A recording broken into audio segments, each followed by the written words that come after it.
Hello दोस्तों, आपका फिर से स्वागत है हमारे एक नए वीडियो में। मैं इस वीडियो में बताऊंगा कारीगर और उसके बेटे की कहानी। अगर आपको भी कहानी सुनना पसंद है तो इस वीडियो को लास्ट तक देखिए। चलिए वीडियो शुरू करते हैं। किसी गांव में एक कारीगर रहता था जिसका एक लड़का था। कारीगर अपने छोटी सी झोपड़ी में टोकरी बनाता था जिन्हें वह 20-20 रुपए में बेचा करता था।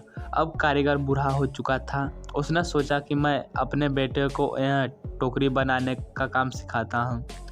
लड़के ने कहा कि तुम उसे सीख लो, मैंने तुम्हारे दादाजी से सीखा है, हमारी अच्छा काम है। लड़का भी मान गया। टोकरी बनाने का काम सीखने को पिताजी ने लड़का को टोकरी बनानी सिखाई और उसे बाजार में बेचकर आने को कहा। लड़का टोकरी को लेकर बाजार गया और बेचकर ही आया था। पिताजी ने पूछा, उदास क्यों हो? लड़का बोला कि मेरी बनाई हुई टोकरी केवल 10 रुपये में ही बिकी। पिताजी ने कहा, चलो कोई बात नहीं, आज तुम्हें और अच्छी टोकरी बनाना सिखाता हूँ। पिताजी ने और अच्छी टोकरी बनाना सिखाई और उसे बाजार में बेचने को कहा। लड़का टोकरी लेकर बाजार गया और अपनी बनाई टोकरी को 15 रुपये में बेचकर आया। लड़का अब भी उदास था। पिताजी ने फिर उदासी का कारण पूछा तो लड़के ने कहा कि टोकरी केवल 15 रुपये में ही बिकी। पिताजी ने कहा, कोई बात नहीं, धीरे धीरे तुम्हारी बनाई हुई टोकरी अच्छे दामों में बिकने लगेगी। लड़के ने कहा, आज मेरी बनाई टोकरी 30 रुपये की बिकी है। पिताजी ने यह सब सुनकर लड़के से कहा, बहुत अच्छा, चलो आज तुम्हें ऐसी टोकरी सिखाऊंगा जो 40 रुपये में बिक सके। लड़के ने कहा, बस पिताजी, आप खुद 20 रुपये की टोकरी बेचते आए हो, आप मुझे 40 रुपये की टोकरी बनाना कैसे सिखाओगे?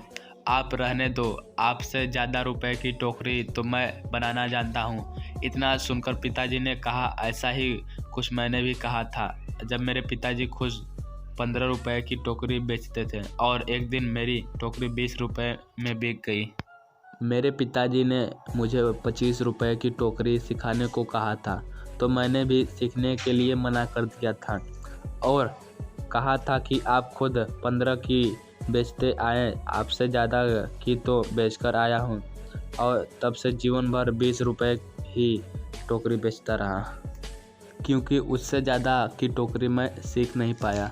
एक कहानी हमें यह सिखाती है कि हमें थोड़ा सा सीखने पर एक घमंड नहीं होना चाहिए कि अब मैं सब कुछ जानता हूँ, क्योंकि ऐसा हो सकता है कि हर कोई कुछ ना कुछ आपसे अधिक जानता हो।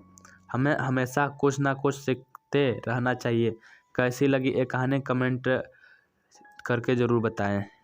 अगर चैनल पर पहली बार है तो चैनल को सब्सक्राइब, वीडियो को लाइक एंड शेयर कीजिए। धन्यवाद।